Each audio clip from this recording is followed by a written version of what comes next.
Well, Dayton, as you know, is known for a lot of things. The airplane, the cash register, and the pop-top can, to name just a few. But did you know we just might be the next boomtown? No kidding. There's a lot of excitement about drilling in rocks just like these for oil and natural gas. There is big money to be made, but also big risk. So we looked into the growing debate and asked, can we make a killing without polluting the earth? There's nothing wimpy about the new menu at this downtown Dayton restaurant. Olive serves up hearty Greek and Tuscan fare, organic, free-range, homegrown ingredients from 57 local farms right to your fork. And that's not all that's cooking here. On Fridays, owner Kim Collette puts out this green bucket and this sign. No diner has to donate. Regardless, Collette gives 5% of sales to fight fracking. We really wanted to say, hey, there's a better way for Ohio to make money. It's a hot topic among olive suppliers who make their living off the land. They worry underground drilling for natural gas and oil in the Dayton region could pollute the water and harm the animals and humans who drink it. We call ourselves the heart of it all, and we have an enormous resource in this water, and why would we dare to mess with that? To understand the concern, you have to understand the process. This animation from the Ohio Energy Resource Alliance illustrates the newest fracking technique. Crews pierce the ground with a hydraulic bit that runs through groundwater, which is 200 to 300 feet underground, to reach shale formations that are 6,000 to 8,000 feet underground. Then they angle the equipment to make a horizontal tunnel through the shale. Once the hole is made and lined repeatedly with cement and steel casings that act as a buffer, crews pump water, sand, and chemicals into the fractured shale to extract pockets of natural gas and oil. The entire Dayton region sits on a giant deposit of Utica shale. The biggest concern that we hear over and over again, which I think is the least concerned, is groundwater contamination going to hurt your families, your children because of fracking. It ain't going to happen. Terry Fleming is the executive director of the Ohio Petroleum Council. For months, he's been trying to convince people oil and natural gas mining is both safe and incredibly profitable. Fleming believes Ohio would be foolish to let what he calls environmental mistruths get in the way of this new $500 million gold rush. That's a game changer. That's the biggest industrial development that this state has ever seen. If that's there, we think is there. There have been studies that indicated that by 2015 you could have an additional 200,000 jobs just in the oil and gas industry. Even a good lease can't protect someone's health. State Representative Roland Winburn, a Democrat from the 40th District, spoke out against fracking at a January State House protest. Winburn represents Harrison Township, Trotwood, and Huber Heights. Energy companies are already exploring those areas, looking for any lucrative deposits of oil and natural gas.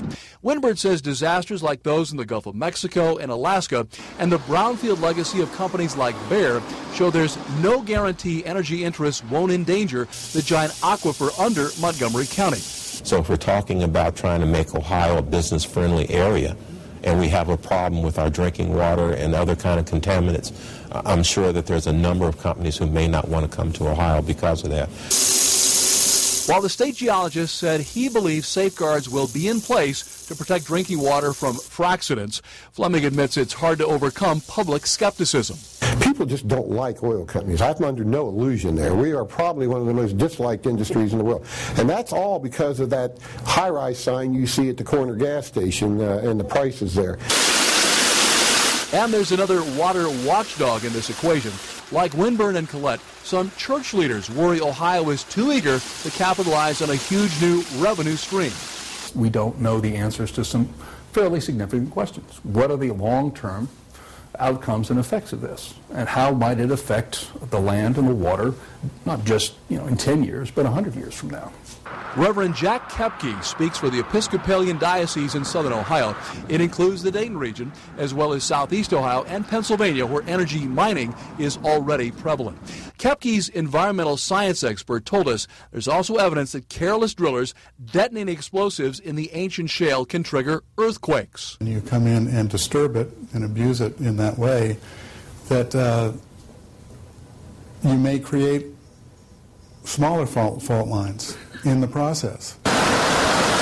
Fleming denies that claim. He sees it this way. Let's talk about one of the greatest environmental concerns in this country: unemployment, despair, hopelessness, just a pattern of abuse, drugs, alcohol, because people have lost all hope of ever getting a job. And back at Olive, that is food for thought. But Kim Collette believes this debate boils down to what she calls a fundamental law of man. You ruin our water, you've ruined all of us. And water really is at the heart of this debate because it's not just what's going on underground. The mining process also involves bringing to the surface the byproducts of fracking. Those contain brines and hundreds of chemicals that go into storage ponds or get trucked to other sites for disposal. Critics wonder what happens if there's a spill or a natural disaster that releases that hazardous material onto our farmlands. Mark, you mentioned some concerns about earthquakes. How real is that worry? Well, very real. They've been in the news. If you know a bit about local history, you know all about Anna's recent history. The incident that stoked intense debate about shale mining came back on New Year's Eve when 11 tremors shook the Youngstown area where the drilling was active at that time. Now, that wasn't caused directly by fracking, but there is plenty of evidence that drilling for injection wells in which to store fracking byproducts was a major factor. That scare even prompted the governor, Governor Kasich, to call for a moratorium on that specific kind of drilling. It's certainly something for all of us to think about if I need to know more about this. We all should, because it's going to become a big issue in our state. It already is. There are two opportunities coming up next week and next month. First of all, on February 29th, we have one of those this year, the Dayton Area League of Women Voters is sponsoring a public forum at 7 p.m. at Keller Hall. That's at UD. The other event will be March 22nd, 7 p.m. at Washington Heights Baptist Church in Dayton. All right. Thanks, Mark. A soldier